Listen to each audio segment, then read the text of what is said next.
சாய்ந்ததே இன்பம் சுமக்க வைத்த மாமா என்ன தவிக்க விடலாமா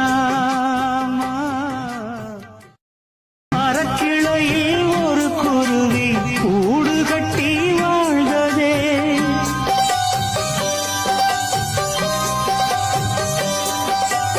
அந்தரத்தில் ஆடவிட்டு